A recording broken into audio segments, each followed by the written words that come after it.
Good morning. I'm Stephen Aquario, the Executive Director of the New York State Association of Counties, and welcome to today's webinar, Protecting Children's Mental Health During the Great Pandemic. Today is January 8th, 2021, and this webinar is brought to you in conjunction with the New York State School Boards Association and its Executive Director, Robert Schneider. It's my pleasure to give a welcome here this morning as we go into these late 10 months or so, as we've gone through this great pandemic, it became clear early on that we had a public health crisis in our state and in our country, but also in our community and in our living rooms.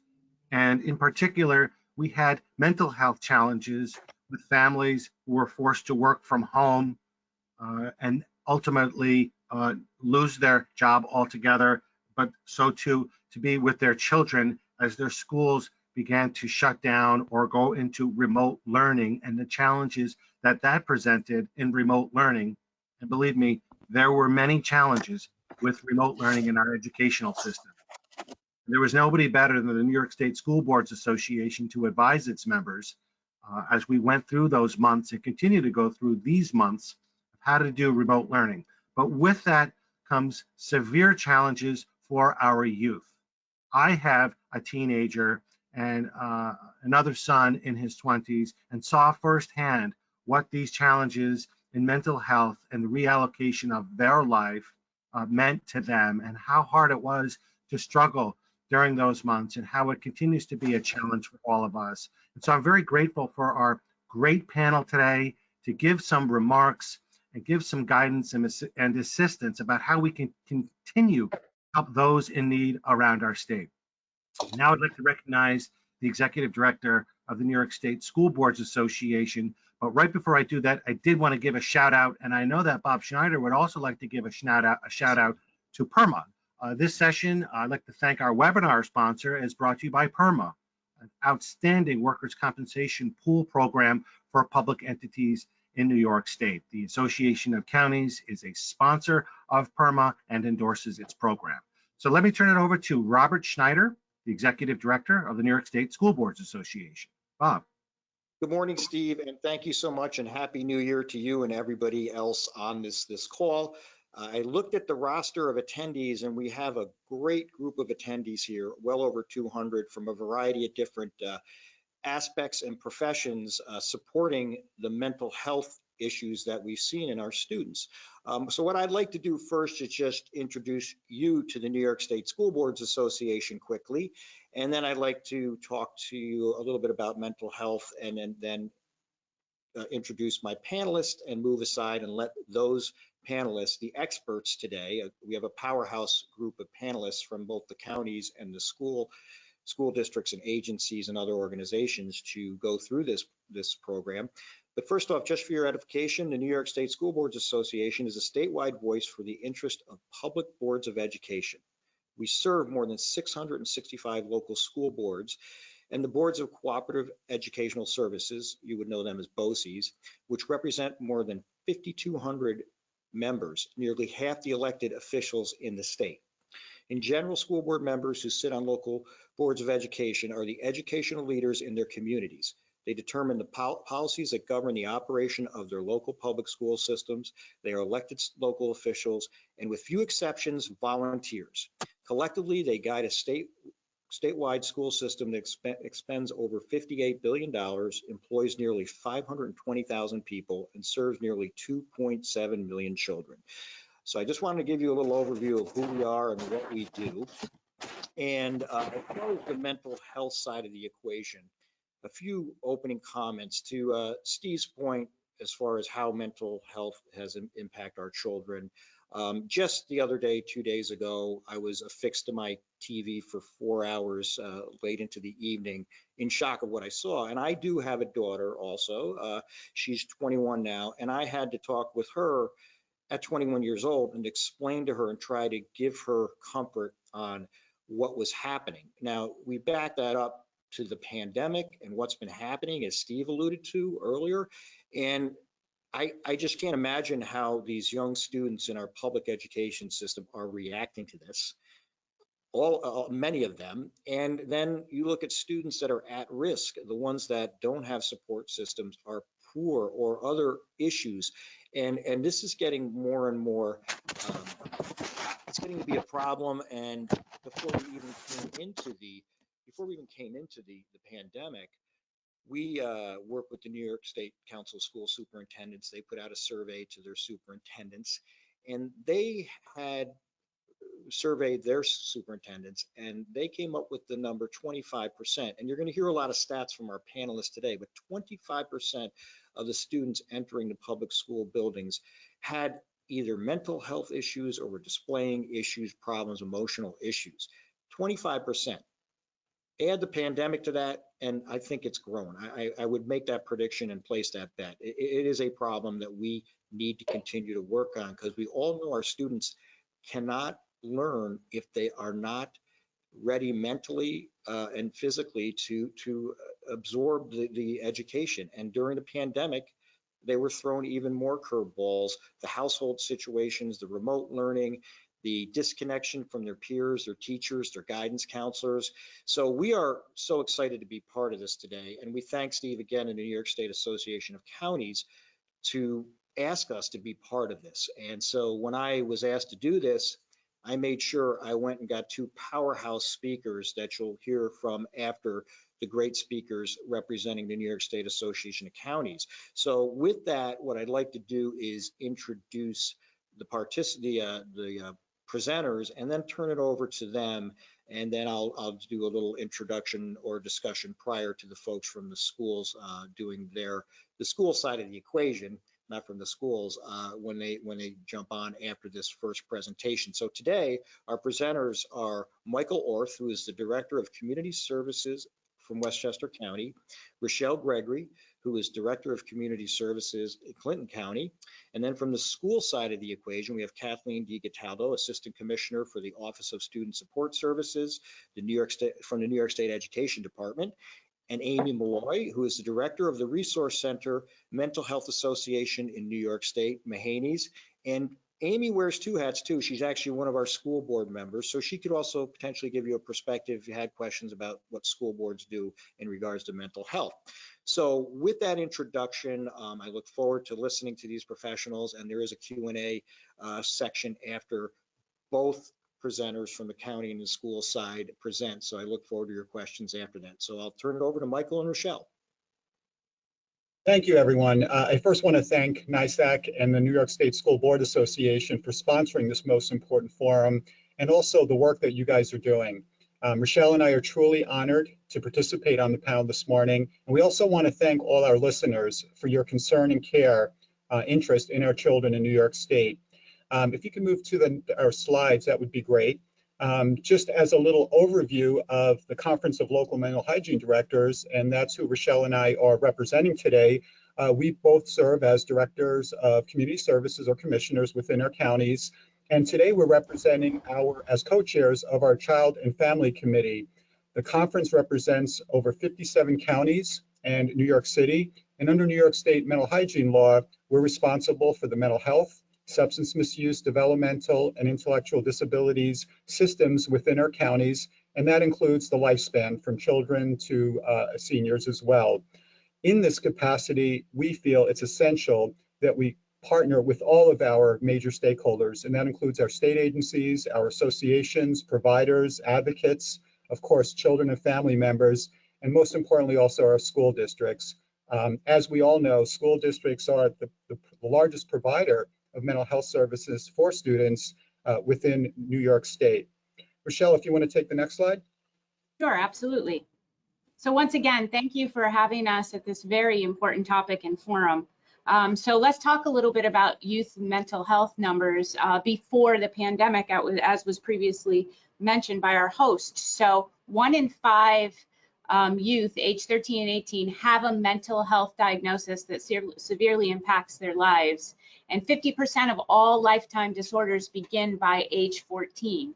A half of youth age 8 to 15 who need services do not receive them. Either they don't have engagement or access, and we have provider shortages throughout the state. 70% of youth entering treatment for substance abuse have a co-occurring mental health disorder, and suicide is ranked the second cause of death for those 15 to 24. 14% of high school students have considered suicide. So even before the pandemic and the societal trauma induced by the pandemic, we already were reaching on a mental health crisis by our youth. The other important statistic also related to that is the highest dropout rate for students are students who were categorized as having serious emotional disturbance. So obviously even before the pandemic, that was a major concern, but now as we're seeing young people impacted by COVID-19, clearly it becomes even more of an important issue. I always like to start by talking about this slide that we had a public health crisis as it relates to mental health even before the pandemic. And this is a slide that's sort of sobering that shows that as a nation, we've been successful with public health crises like breast cancer, car fatalities. But as you can see from the slide, when it comes to suicides, when it comes to substance misuse, when it comes to alcohol and co-occurring disorders, unfortunately, the numbers are still increasing.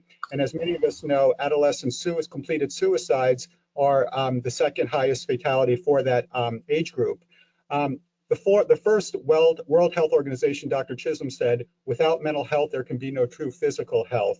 And as a national policy, we recognize that it is a public health issue, and we look at the importance of access, early intervention, and providing racially, culturally competent care. So as it relates to our students, those are some critical factors, especially as we look at the impact of the pandemic. If you can turn to the next slide, this is something that we really like to talk about, the ripple effect of COVID-19. And when we talk about the ripple effect, it's clearly the virus itself, the unknown, the previous absence of vaccine. And we were fortunate enough to add, now that we do have a vaccine, that it's thoroughly distributed, the death and the fatality that we've experienced. We also want to look at the secondary challenges. And the United Health Organization did a wonderful report looking at the ripple effect of how the virus itself has led to those the categories that are listed on the slide: the isolation, the economic impact, the lost income, jobs, food insecurities, working remotely, all those different issues that have impacted our children, our families, and our community. And then what we're seeing more intensified over the last few months is how this has led to increased anxiety, depression, agitation, self-injurious behaviors, and suicides. At least in our county, and I talked to many of my colleagues, we're starting to see that triple impact for our young people over the fall and now into the winter months. Another important statistic we saw is an increase in children, adolescents using our psychiatric hospitals who haven't had any prior mental health service utilization, that because of the pandemic, the stress on their families, we've seen an impact in use of these mental health services. The other thing that's important that the United Fund study talks about is the short and long-term impact on our students and families. And in terms of the trauma, in terms of the financial aspect, and how are we as schools, counties, and communities going to address this issue. So let's talk a little bit about trauma and children and how they experience it. Rochelle? Sure. Next slide, please. So let's talk about trauma. So trauma has long-term life potential effects on individuals. And a lot of this came out of the Kaiser Permanente study on adverse childhood experiences. You can see that there is a biological difference wired into our bodies when we experience toxic stress. So basically there's three types of stress. The first is day-to-day stress that motivates us to get our jobs done. The second being a limited amount of stress. So when we have a loss or a change of jobs, you know, that is relatively short term and we can overcome with our resources. And then the third is this toxic stress. So that's long-term exposure to stressful situations. When children have long-term exposures to stressful situations, such as sexual abuse, domestic violence, loss of a parent, we start to see these biological changes in the body that affects functioning and eventually long-term life potential. So the stress leads to a change in the body, which in children affects the development of their brain, impacts learning, memory, and other cognitive functions. So there's basically three hormones with long-term exposure that cause some of these detrimental effects, which is norepinephrine, cortisol, and adrenaline. So if we already take these vulnerable children that have experienced this long-term toxic stress already affecting their cognitive abilities and increasing anxiety and mental health concerns and use of substances, and on top of that, compound that with a societal trauma such as COVID-19, where now we are entering children into poverty due to loss of a parent, due to the unemployment rate. And remember that teenagers have been most highly affected by unemployment. So in addition to their personal trauma and their struggles every day, we are now increasing their toxic stress exposure with what is happening to their families during the COVID effect. Basically, that if they have loss of a parent, that in and of itself is enough to create a toxic stress response and adverse response, and then compound that with poverty and what the whole anxiety of the society is experiencing right now. We're increasing these hormones and increasing these toxic stress levels that will have long-term potential, life potential impacts on these youth and their families. So if you look at the statistics before the pandemic, you can see the different impacts by trauma and those that have experienced trauma and how it will affect their behaviors and their overall functioning within society. Thank you, Rochelle. Oh, go ahead. Recognizing the impact of the pandemic on our students and our families as it relates to trauma, what do we do about it as systems, as counties, as a state, as school districts? And one of the fortunate things that we have in our state and around the country, if you can move to the next slide, is something called a system of care approach. And I think, as Steve and Robert said, how are we going to respond collaboratively and really make best use of our resources? So system of care is a national model that was created in the late 1980s, really to organize all of our resources, and that has some shared principles and values that you can see on the screen. But it really provides an infrastructure that we all can work together at a macro level and at a direct practice level. So as it relates to the pandemic, as it relates to other students with multiple challenges, it also helps to promote various evidence-based practices. So we use high fidelity wraparound for children with complex issues and their families. We use school-wide positive behavioral interventions and supports within our school districts that communities can embrace. We look at it through a trauma-informed, racially, culturally, linguistic competent system of care. And with that, we also help to organize services such as school-based mental health satellites, the role of peer and family support. This gives us, a system of care gives us the framework to really organize as communities, as school districts, as a county, and as a state. And we're fortunate to the leadership of New York State and our state agencies that they've really invested and promoted this system of care approach. So for our listeners out there, I would welcome you to learn more about your local system of care and how you can get involved, because it does help to organize services and ultimately leads to improved outcomes. One of the next things that Rochelle is going to talk about is really the importance of how do we support not just those children with serious mental health issues, but all of our children within schools, and to be honest, even our staff and our communities and families. So we talk a lot about the 3 pillars of trauma-informed care. So when we look at the 3 pillars of trauma-informed care, we're looking at resiliency, building resiliency, and buffering the effects of trauma. So it's really important, and what it boils down to is basically these 3 pillars. 1, connectedness. People in general, not just children, need to feel connected. They need to feel connected through positive relationships. They need to feel connected through the community. And it's very important to promote that kind of connectiveness. And obviously, we have some struggles with the pandemic and moving to telehealth, but there are ways that we can reach out, engage, and create that sense of connectedness among our staff, employees, community members, youth, and families. The second is safety. So it's very important that people have a sense of safety and making sure that we can create safety through structure, through hygiene, through practices that create a safe environment and boundaries for these youth and families, and making sure that we promote environments of safety free from fear and stress and reduce that and mitigate that as much as possible. And then finally, self-regulation. And this is when you hear things like breathing exercises, mindfulness, trauma-informed schools. So creating ways that decrease those stress hormones that I was talking about and decrease anxiety through biomechanisms in your body. So self-regulation activities could be dancing, could be singing. So things that that engage our physical bodies often are very useful for self-regulation, and checking in with everyone and how they're feeling, and making sure that we are supporting emotional health as well in our wellness approach. Next slide, please. It's really important to emphasize that those three pillars are important, that we all practice them. All of us on this forum, our families, our communities, and the children we work with. It's not isolated to certain kids. It's for our entire communities.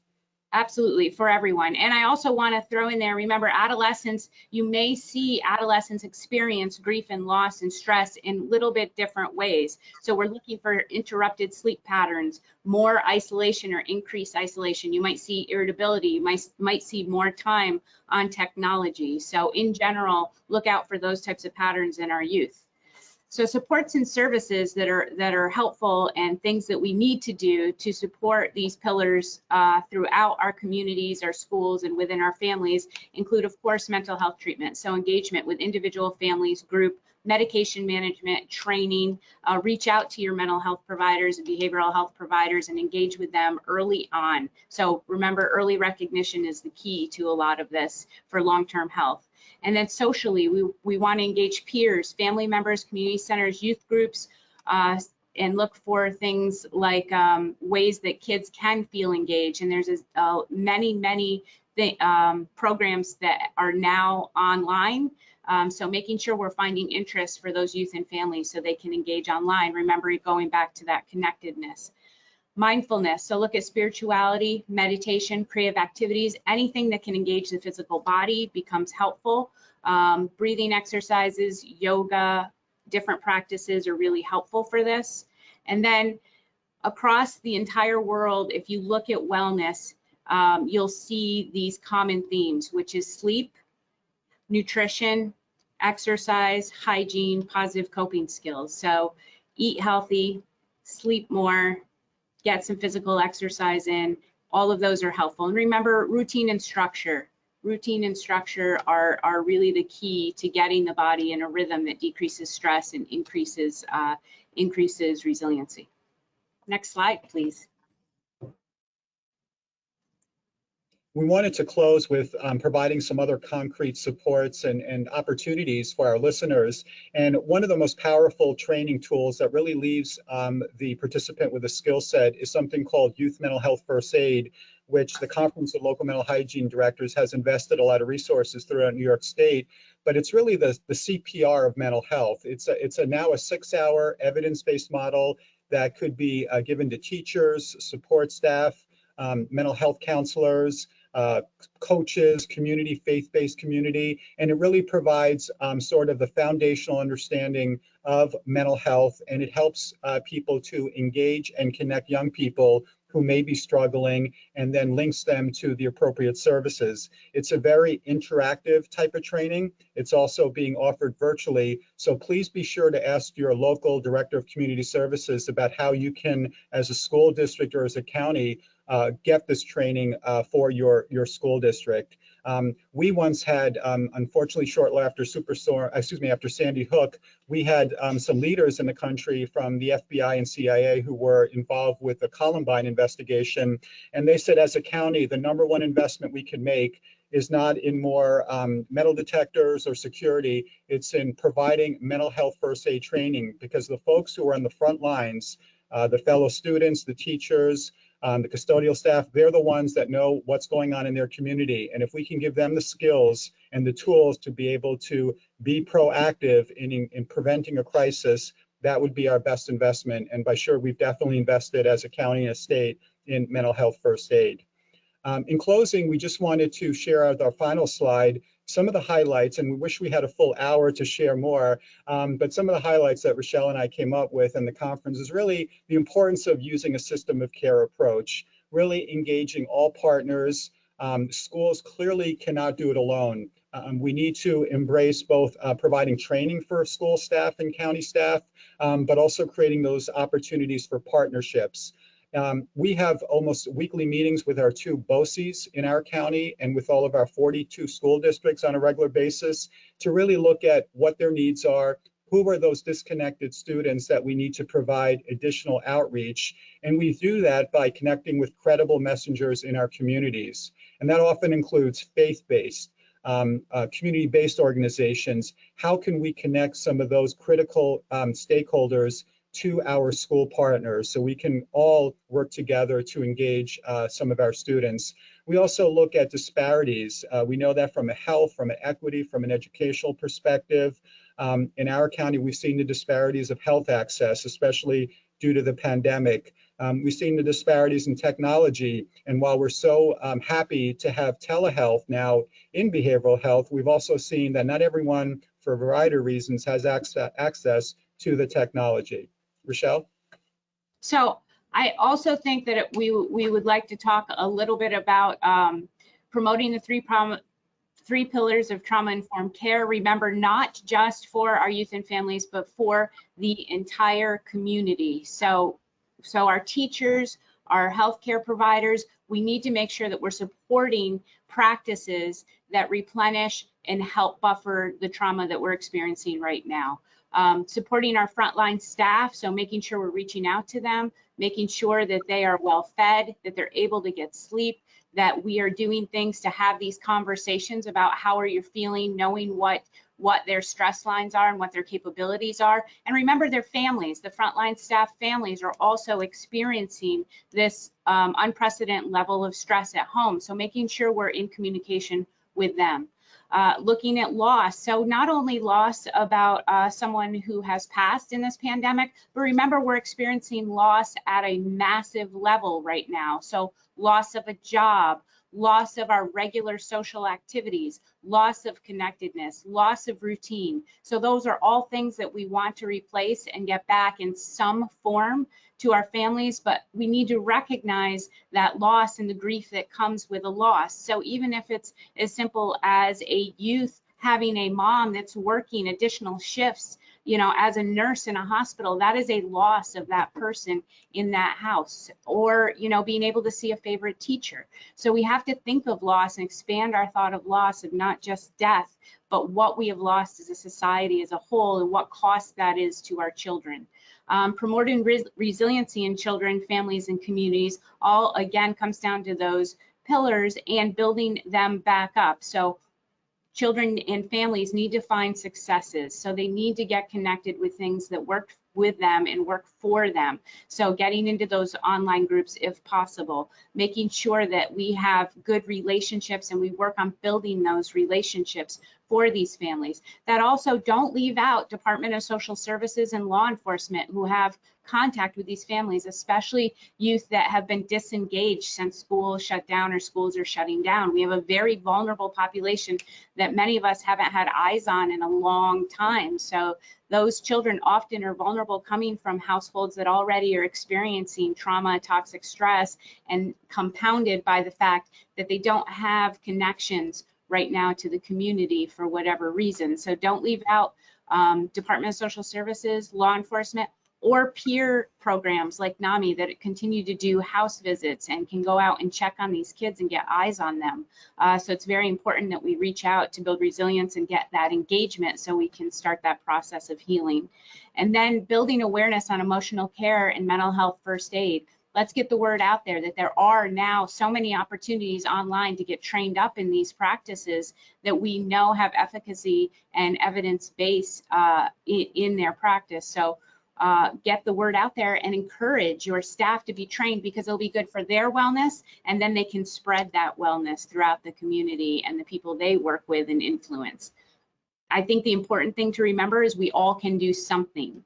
We all can do something to help support resiliency and help individuals heal, even through a phone call, a kind word, or providing a meal. We all can do something. Thank you. And in closing, I do recommend that all county representatives, government, school districts, school board associations really take a look at the United Hospital Fund study, because it really articulates that the importance of investing in the care of our schools, the financial support for those students near poverty, and also the important after school and protective services, and finally also the importance of the mental health of our schools and of our communities. We appreciate being part of this panel, and please reach out to your local DCS or the Conference of Local Mental Hygiene Directors if you'd like to learn more about any of the services and resources we shared this morning. So thank you. Thank you so much. I feel so honored to be part of this today.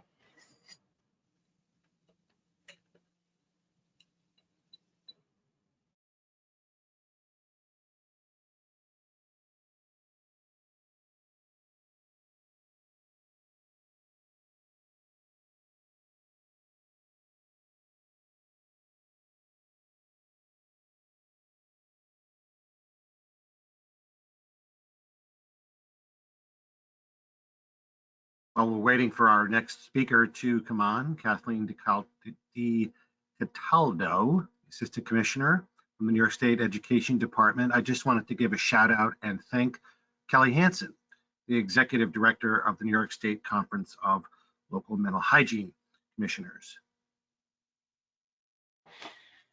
So good morning. Can you hear me now? Great.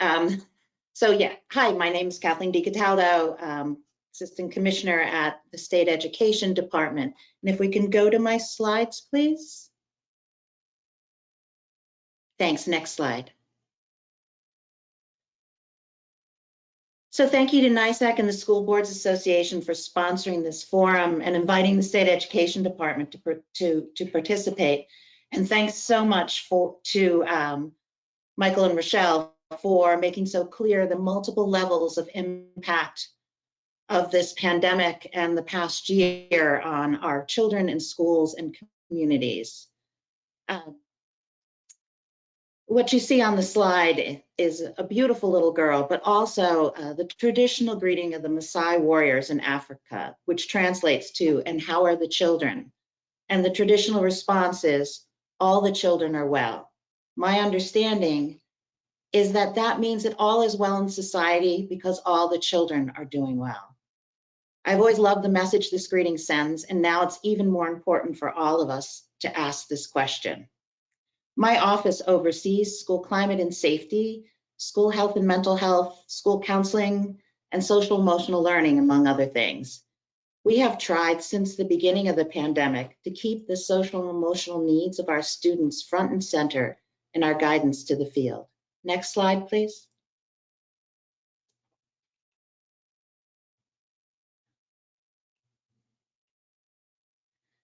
So our guidance has also emphasized the need to support our teachers and school staff, including school nurses, counselors, social workers, administrators, child nutrition staff, and custodial staff, to name some of them.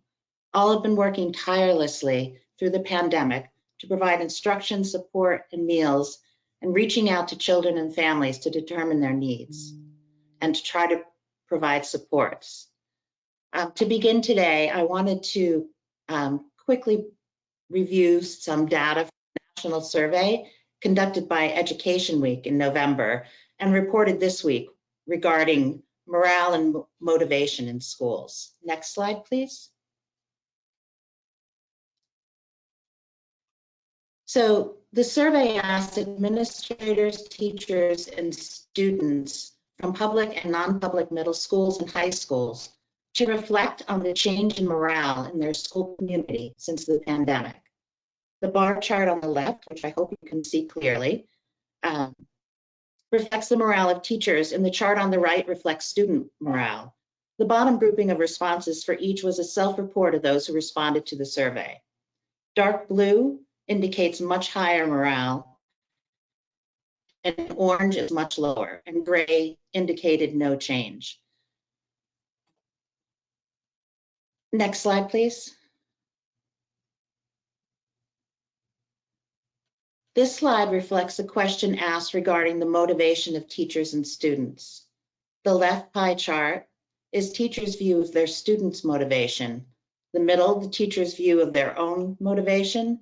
And on the right, the student's view of their own motivation.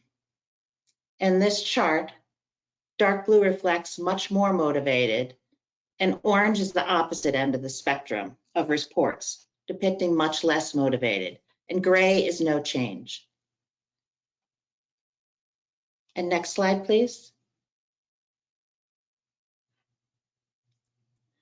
And this slide shows the report of the question asking how the participants of the survey were feeling about the future. The darker orange color bar represents teachers and the yellow bar is students. Just under 50% of the students and teachers felt somewhat hopeful. Strikingly, 41% of the adult indicated some level of hopelessness, and 31% of students did. This is data taken, the survey was in November of this past year of 2020, and reflects, what, in some respects, what we're seeing in schools as a result of the pandemic. Next slide, please. So the compounded challenges of the pandemic, an economic recession, social unrest in response to ongoing racism, and even events of the last few days, we feel offer opportunities to re-envision and renew our schools and communities as welcoming, supportive, inclusive, and prioritizing developing and sustaining relationships between students and staff. Central to an effective school strategy is prioritization of mental health, well-being, and social emotional learning, communicated clearly and consistently to staff, students, family, and community within a comprehensive multi-tiered system of support to assist in alignment and efficiency of initiatives. This chart is from our 2018 Social Emotional Learning, Essential for Learning, Essential for Life guidance issued by the department. Tier 1, a universal intervention, are interventions that are preventive and intended for all students. Tier 2 are specialized interventions, and the estimate is that approximately 5 to 15% of your students would need that type of more specialized intervention. And then tier 3 is specialized and individualized interventions for students. And 1 to 5% of students are considered high risk and will need that type of intervention. Trying to provide this type of analysis for schools really helps them think about what they have in place in schools and think about it with regard to their students and plan appropriately, as each school is required to have a school counseling plan each year that allocates these resources and determines how they are going to provide supports to students. Physical and emotional safety is necessary for the brain and body to be ready to learn, as we just heard this morning explained so well. Creating an environment where the mental and emotional well-being of all is valued and fostered, free from stigma, is essential to helping students feel safe and accepted. Next slide, please. So one of the practices that we recommend at the State Education Department is social emotional learning, because social emotional well-being is critical to student success, not at the expense of academics, but in order to create the mental, social, and emotional space for academic learning to actually occur. The State Education Department has provided resources for schools as they begin to implement policies and practices and programs that promote social and emotional well-being and learning. Social emotional learning can help both adults and children acquire the knowledge, attitudes, and skills they need to understand and manage their emotions. It can also help teachers and students to achieve positive goals, feel and show empathy for others, establish and maintain positive relationships, and make responsible decisions. For student, implementation of social emotional learning has been shown to result in reduced emotional stress, including student depression, anxiety, and social withdrawal. It results in improved attitudes and behaviors, including motivation to learn, commitment to school, and engagement in the classroom. Fewer negative behaviors, including decrease in disruptive classroom behaviors and disciplinary referrals, and has been shown to increase academic achievement. For social emotional learning to be effective, it must be for everyone in our school communities, not just our students. We all need ongoing social emotional support and development. When schools are considering incorporating SEL into their systems of support, it is important to start with the adults.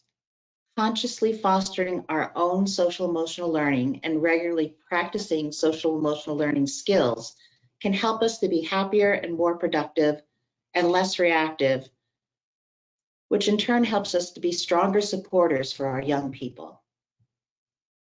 We must first be able to model SEL competencies before we can effectively teach them. SEL can strengthen and deepen our work from board meetings to classrooms to cafeterias and playgrounds, and can change the way we teach and care for ourselves, our colleagues, and of course, our students. The Collaborative for the Academic, Social, and Emotional Learning, with whom we work closely in our rollout of SEL, recently announced updates to their definition and framework. These revisions reflect their commitment to advance high-quality SEL in schools everywhere, so that all adults and young people can thrive, and leverage SEL to work together toward a more just world. The State Education Department shares CASEL's commitment to promoting SEL that furthers educational equity and justice-oriented citizenship, with issues of culture, identity, agency, belonging, and engagement explored as relevant expressions of the 5 core SEL competencies. We are working to revise our existing resources to reflect these updates. This effort to make explicit the capacity of SEL to improve equity acknowledges that equity is a critical foundation for positive mental health. A strong sense of individual and community identity, agency, and belonging is a necessary underpinning, and SEL is one component that can assist us in creating those conditions. Next slide, please.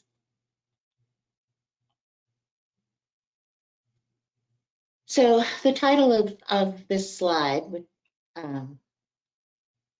Schools Cannot Do It Alone, was also part of the prior presentation. But before we talk about some of the ways we can work together, I did want to highlight one other initiative. Our office is working to administer $2.5 million in CARES Act set-aside funding to leverage the resources and experience of community-based partners to build capacity for parent and family support in counties that have been hit hardest by the pandemic, to assist in coordination and alignment of supports. These supports are intended to enhance parents and communities' ability to support students' learning and well-being. We anticipate these agreements being finalized soon and getting this support into communities as quickly as possible. So, I just wanted to alert folks that this is coming, and hopefully coming to a community, to your community in the near future. Oftentimes chronic absenteeism from school is an indication of a family in need of supports, or at times a student in crisis. Working with community partners to address family and student needs is critical. SED has worked in partnership with OCFS on webinars and guidance for schools and social services districts to encourage a multifaceted approach to improving the attendance of students who are not showing up for remote instruction, to encourage working with students' families, and thereby reduce the number of calls to the statewide Central Register of Child Abuse and Neglect for educational neglect and PINS referrals. One other recommendation that we have is for schools to include our county providers in planning groups, including the school advisory group tasked with the development of the school counseling plan that I talked about previously. This may be another way in which counties can aid the work of districts to support student and staff mental health. Working together to create the coordination and access to services and ongoing communication before a crisis occurs are strategies that will help our students in schools and families and communities. This has, been a wonderful opportunity to meet with folks I don't get an opportunity to speak with very often. I hope that we can continue these conversations because we need them. The schools need them. They need the supports that other community providers can bring to the table. And, honestly, as we've all been flat out working so hard to try and keep our schools going, our services in the communities, and to address all the issues the pandemic has brought us. It's been hard, I think, for schools to even have the time to reach out. So forums like this, where they're made more aware of who in the community that they can be talking to, really is enormously helpful. So thank you to NYSSBA and to the School Boards Association for inviting me to participate. And I now turn the presentation over to my colleague, Amy Malloy. Thank you, Kathleen. Thank you so much. And also want to extend a thank you to NYSSBA and NYSSBA, and also to my fellow panelists. And I actually have to apologize to Michael and Rochelle because I missed an email and did not see your PowerPoint. So I have a few statistic slides, but I'm going to go through them pretty quickly and just maybe focus on a few different things. Next slide, please. Sorry, next slide.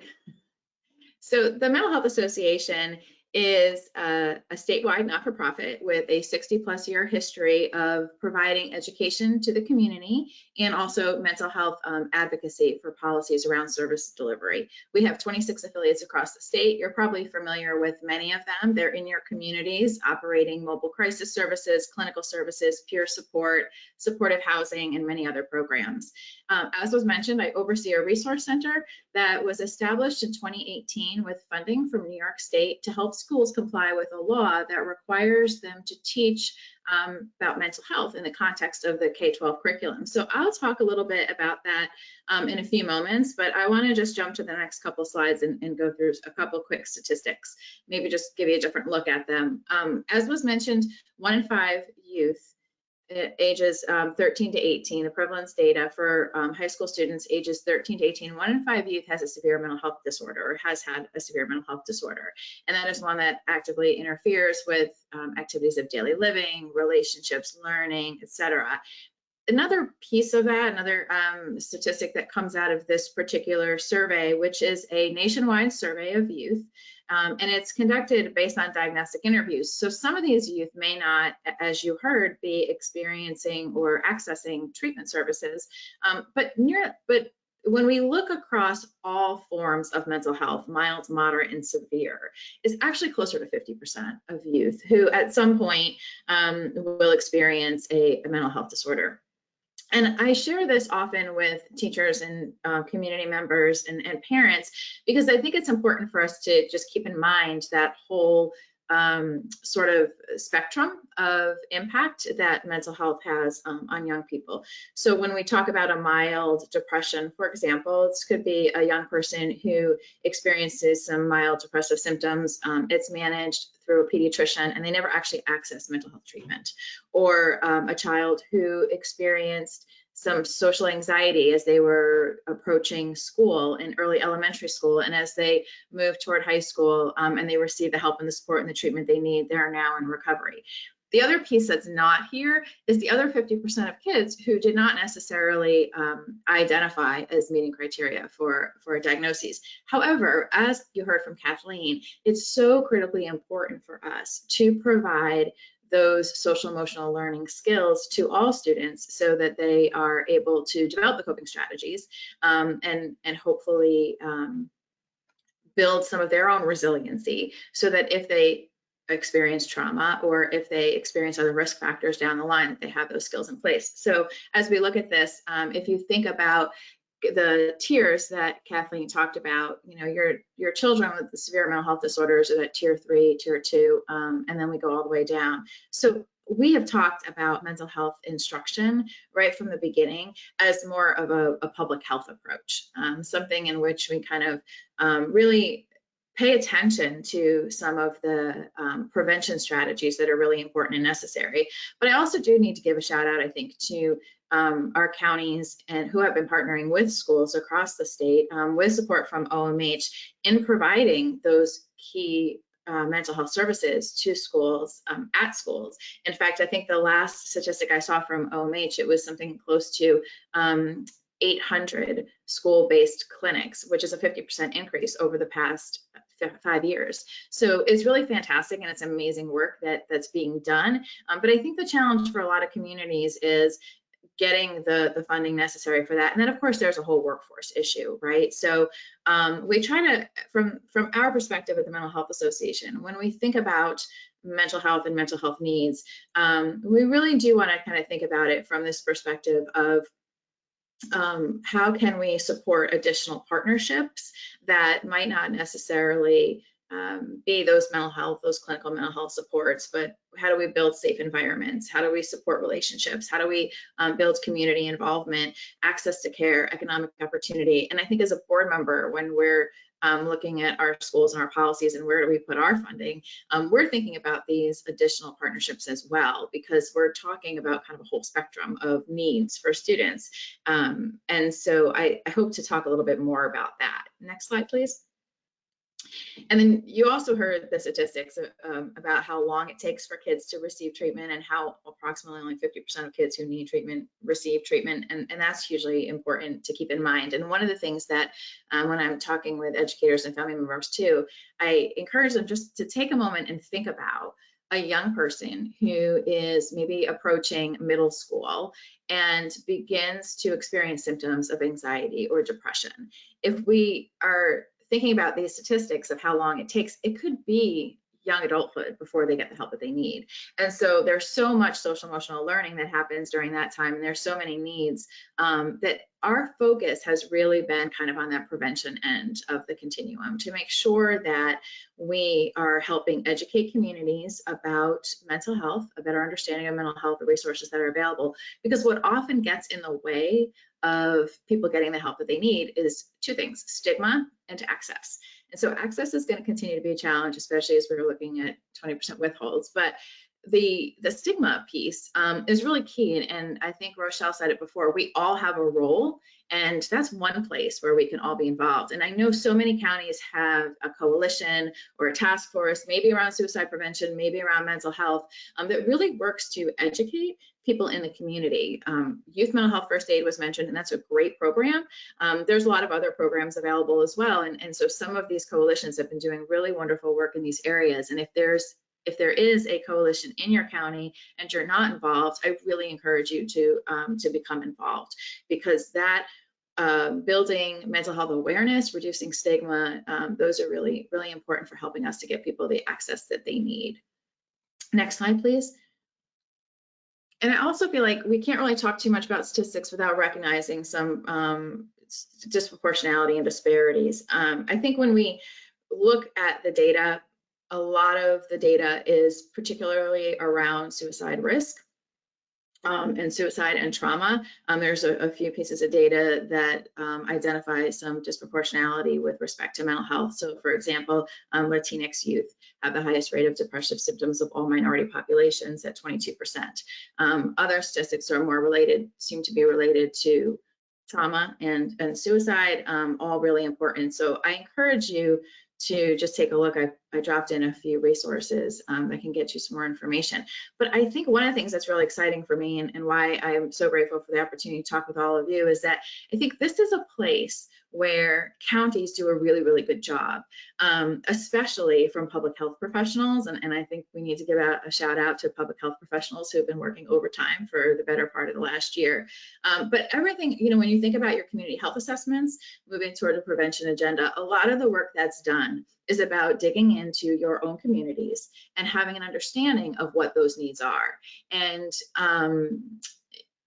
I think the other piece that you do really, really well is getting to the community members. So whether it's through focus groups or surveys or whatever it is, I know public health across the state has done a really good job of digging in and finding out what those needs are.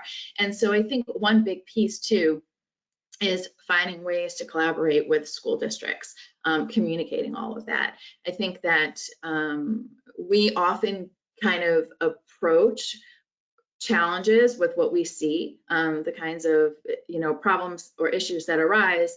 Those are the ones that are going to kind of get the attention, but sometimes there's underlying factors that we don't necessarily know about that come up in that public health assessment, that come up from talking with community members. And when we talk to community members and when we listen to community members, we get a very good understanding of what their needs are. So it's one of the reasons why I think we've talked a lot about partnerships related to mental health, but I really want to kind of think a little bit more broadly about some of those other services and the work that you do that can be really beneficial in just helping us get a better understanding of our needs in communities. At the Mental Health Association, we've been really deliberate this past year about thinking of mental health as not just an individual issue or a family issue, but really thinking about it as a community issue. And these disparities that we see here, these come from systemic issues. And so they're only going to be solved through a systems approach, and one that is culturally sensitive, and one that is influenced and understanding of culture and history, especially in the context of historical trauma. So just something really to encourage is taking a close look at what your own experiences have been in your county, what you found, and ensuring that it's communicated, because I feel, I can say this as a board member, that I feel like sometimes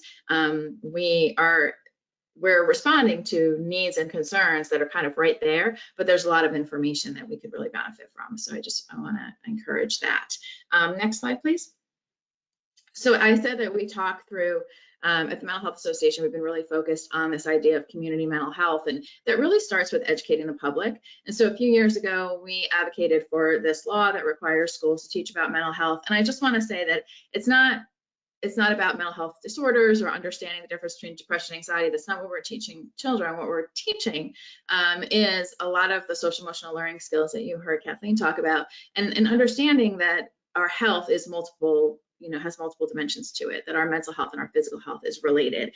And I know Rochelle and Michael talked earlier about kind of the healthy practices and the social aspect and mindfulness, and all of that fits into this. And at the end of the day, it's really about trying to change attitudes and misunderstandings about mental health and reduce some of that stigma. Next slide, please. So we talk about it as a continuum. So in this quote was shared earlier as well, there is no health without mental health. But the idea that we all have mental health, and that some days it's better than others, as some of us have probably experienced over the last couple months, and it's more than the presence or absence of an illness. And this has really been our focus in educating families and communities. And we do have some resources to help educate families, and so I will share that with you. These are free and accessible to anyone, community providers and schools. So I'll definitely share that with you. Next slide, please. But I do think that I would be remiss without just kind of saying that this has been a really challenging time for all of you. And so thank you for all the work that you've done in your counties. I'm also a member of the Warren County Community Services Board. So I really appreciate the work of our counties, and just making sure that you're giving some time and care and consideration to sort of your own self-care and how you relieve stress. That always just feels really important to say. Next slide, please. So really quickly, I mentioned social determinants of health, and I thought it was really interesting as I was listening to Rochelle and Michael and Kathleen and thinking about my own talking points. We're all speaking the same language. Sometimes it just kind of comes out in a different model or sort of a different process, but we're all really speaking the same language. And so as Michael and Rochelle were talking about the pillars of trauma-informed, you know, you can see a lot of that here in these social determinants of health, which I think many of you are familiar with. Economic stability really is a lot about safety, and neighborhoods and built environments is safety and connectedness, and you know, health and healthcare, that includes health literacy. So these are all interconnected, and I can kind of reflect as a board member that some of the initiatives that we have that I'm most proud of are not really related to education or related to mental health, as a matter of fact. But it's these kind of community-oriented kinds of initiatives that seem like, I say they're not related, but they really are. So for example, we have done a really good job, I think, in our school in the last couple of years in connecting students with community businesses and community members who can mentor them and provide them opportunities in the work environment as a learning experience, like an internship, so to speak. And as much as that does not seem like it's about mental health, it really is, because when we're able to support young people's sort of sense of purpose and identity, when we help them develop their strengths and interests, we're supporting their mental health. And so there's so many ways that we can sort of tackle this issue. And it really does come from those family school partnerships, community partnerships that all the other panelists have so well spoken about. So I have one more. I do just want to, and this is a little bit promotional, but in the spirit of sharing my last slide, I do want to share with you, this is our website. We are happy to support your efforts in both taking care of your communities and connecting with schools. We have, you know, a virtual wellness room. So I mentioned self-care. So if you're not sure where to go for self-care, visit our virtual wellness room. We have some ideas and strategies there for you, videos you could watch, etc. But we also received some funding this past year and will for this year coming up from the Mother Cabrini Health Foundation to develop a family education project. So every month we have a webinar specifically for families and caregivers about youth mental health and trying to help families have a better understanding of the needs of their children, as well as develop kind of those coping strategies for their families and self-care and with a focus on wellness. So I invite you to visit our website. And again, that's our email address. We're really happy to partner with you in any way that we can moving forward through this work. It's really important work that you do, and I appreciate the opportunity to speak. And as everyone else said, look forward to hopefully a continued partnership so we can talk some more. Thank you. Amy, thank you very much. This is Stephen Aquario from the Association of Counties. And again, I want to thank you, Amy, for your excellent presentation. Rochelle, Kathleen, and Michael, thank you so much for joining. We do have a few questions that we'll pose for the group. I did want to say up front that the webinar recording and the slides used by all the panelists will be made available and posted later this afternoon on the websites of NYSSAC at nyssac.org/webinars later today, and also on the New York State School Boards Association website. And Bob Schneider can give that address in just a minute. He's going to give some closing comments, and he can list the website address for the School Boards Association. But the slides, again, will be made available. Real quickly, we have a few questions. For those of you that have a question, please put it into your chat box or your question box, and we can have that question and answer it, or ask our panelists. Amy, you talked about how Black, Latinx, and LGBTQ youths are disproportionately affected by adverse events like suicide and trauma. Can you and the other panelists talk a little bit more about how counties and schools can work together with the community organizations to make sure that we're reaching these groups? Because we don't offer specific services, I think I'm probably not the best person to say this, but I will say that there there are some strategies just related to being able to be more culturally sensitive, but I think a really important piece, and this is kind of a moonshot, is developing our workforce, because individuals want to feel connected to their healthcare, their helping providers. And so that's one really important place, is being able to develop a diverse workforce.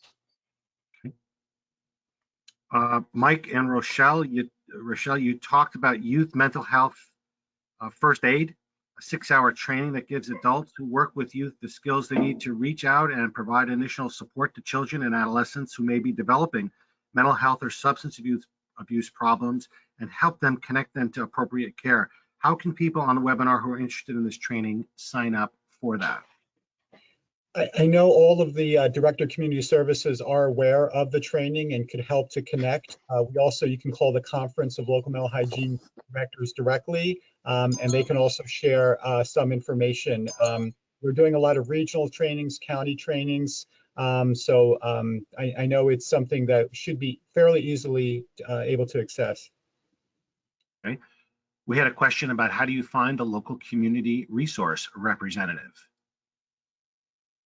So our website, so if you look up Conference of Local Mental Hygiene Directors, there'll be a map on the website. You can click on your specific county. It will give you the contact information for your local Director of Community Services. Okay.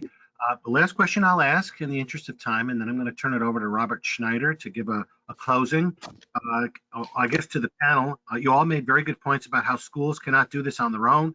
They truly need the support of county governments, families, community-based providers, and the community itself. Are there any best practices you want to share about how to bring together these diverse groups and forge stronger partnerships? Yeah, I talked a little bit about the system of care approach, and the system of care approach really has a seat around the table for everyone. So what we just do is partner on a regular basis. We talk about evidence-based practices we're using, but more importantly, we talk about each other's needs and how we could bring resources to the table. So whether it's suicide prevention, whether it's creating wellness programs, just developing relationships, which we do well and we do well locally with our school districts. And also a shout out to BOCES, who often helps us to being a coordinating entity in developing those relationships. So in general, even if you don't have some of these systems in place, it's about communication. So regularly setting time aside and being all inclusive in that group so you can start addressing and talking about these issues. Okay, and that website, again, for the Conference of Local Mental Hygiene Directors is www.clmhd.org.